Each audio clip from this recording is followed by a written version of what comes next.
Monsieur le Président, chers collègues, alors déjà pour dire que effectivement sur la question de la censure, au-delà des commentaires par rapport à la situation nationale et internationale, ça a quand même permis de poser une sorte de rapport de force, notamment concernant la question des ressources des collectivités. Ça a été dit par vous-même, Monsieur le Président, par Monsieur Avena, bien sûr. Ça s'est passé du fait aussi de la complexité de la situation politique que nous connaissons depuis quelque temps. Et effectivement, moi je rappelle quand même que ce sont des outils que permettent les institutions. Et au-delà du « c'est pas bien, c'est bien », force est de constater quand même que du côté des collectivités, ça a permis de remettre la focale sur leur rôle, la situation spécifique des départements, et c'était très important. Et de ce point de vue-là, on y a gagné un petit peu, même si par rapport aux enjeux qui leur sont propres, ce n'est pas suffisant, évidemment.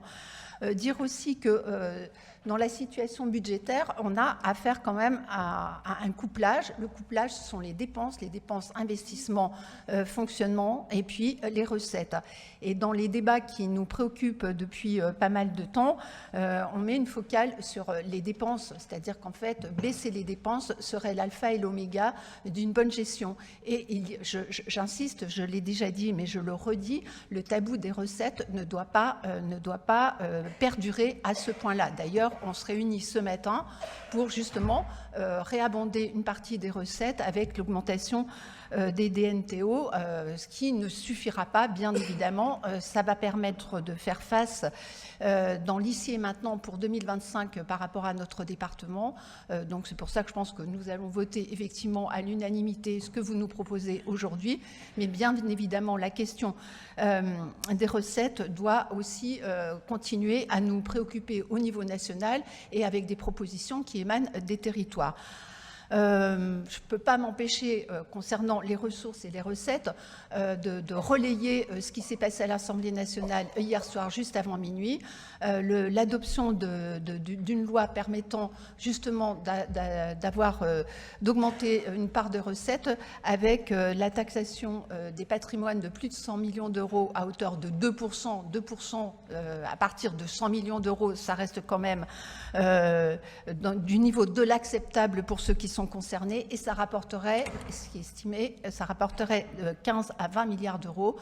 Je suis lucide quant à cette étape qui n'est pas terminée, bien évidemment. Il y aura d'autres étapes. On se battra pour qu'elle puisse être réussie.